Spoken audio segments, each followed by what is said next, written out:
Can we move on to Natalie next, please?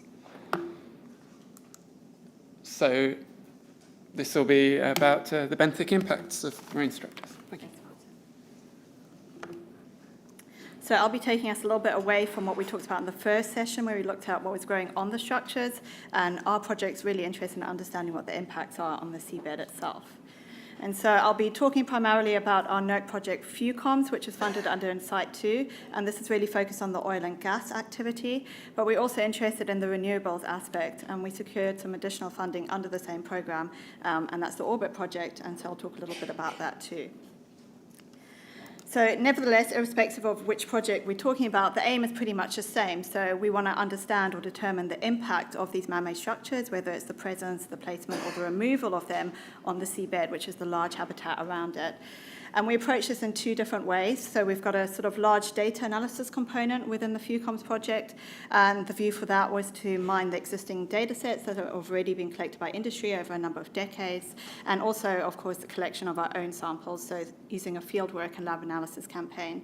And this is one of the challenges of working with industry data. Often it's being collected for survey purposes and not for scientific methodologies or for scientific questions in mind.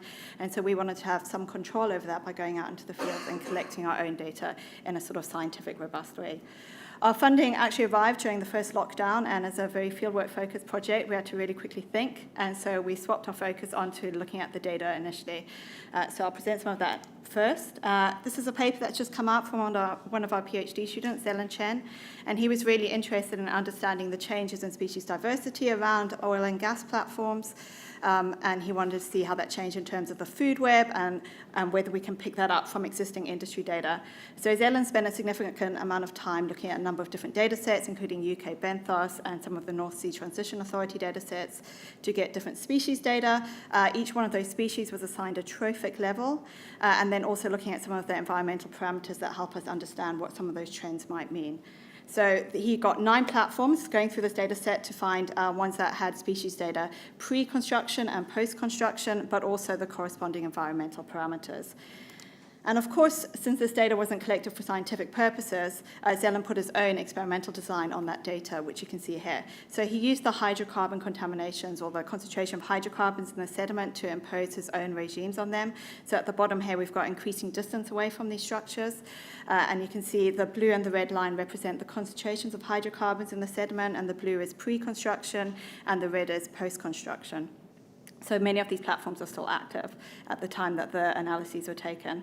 And so he decided that between the 0 to 500 meter zone would be the impact zone. Anything between 500 and 1500 is the buffer zone, and anything above 1500 is the sort of control zone, so what we're comparing things to.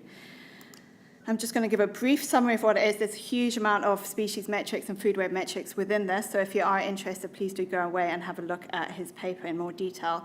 But in general, we're seeing within that impact zone, within the 500 meters of the platform, that we're seeing quite different food webs. We're seeing different species. There's a lot more opportunistic species. There's less diversity. And because there's less species and less trophic levels, we've got a more connected, simple food web.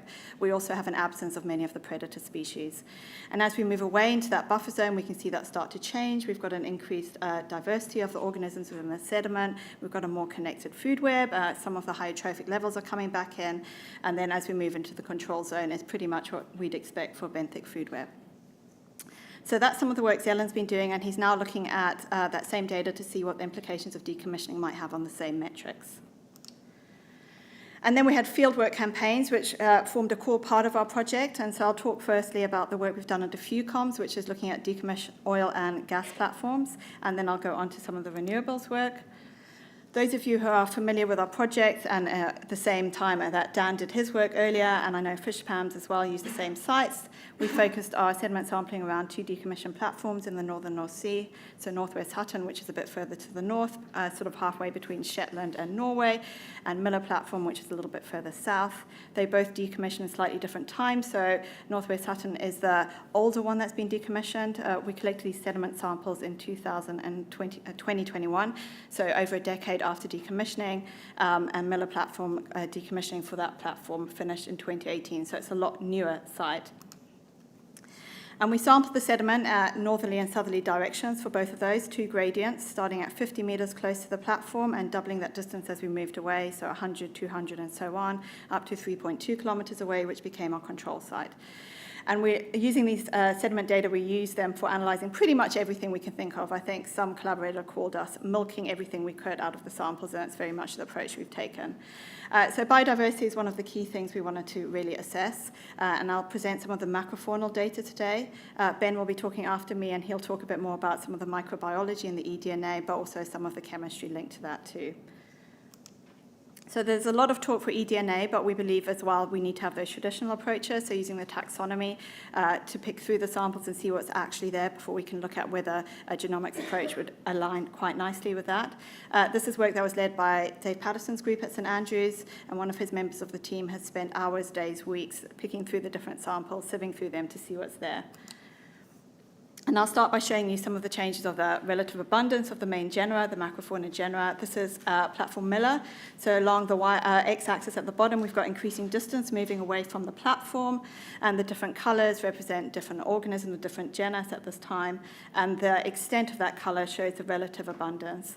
And we can see there's slightly different communities closer to the structure. It's a bit different to what we see as we move away, and as we move away from the structure, those communities become more similar to what we see at the control site.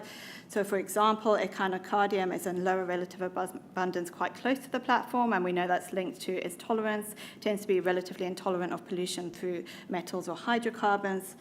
And the same we see with the Polychaete ceratulus. And in fact, the blue you can pick out really clearly is present at 50 metres, a little bit present still at 100 metres, and then disappears as we move away from the platform. And when we look at the same data for Northwest Hutton, we can see a similar trend. We've got slightly different colours representing different species, but closer to the platform, we've got a different community at 50 metres compared to as we move further away. And as we move further away, some of those colours shift. And as we get closer to that control site, we see the structure of the macrofaunal biodiversity starts to return to what we deem background levels. Of course, some of this is underpinned by what's happening in the geochemistry as well, and Ben will talk a bit about that, and it links to sediment types too. So these are just images taken from some of those samples that Mal was able to sieve through. But of course, we're really interested in understanding other things that the seabed provides, and we do a lot of work on blue carbon or carbon sequestration and storage, and one of our PhD students, Hugo, has been focusing his efforts on understanding how that might change around some of these man-made structures.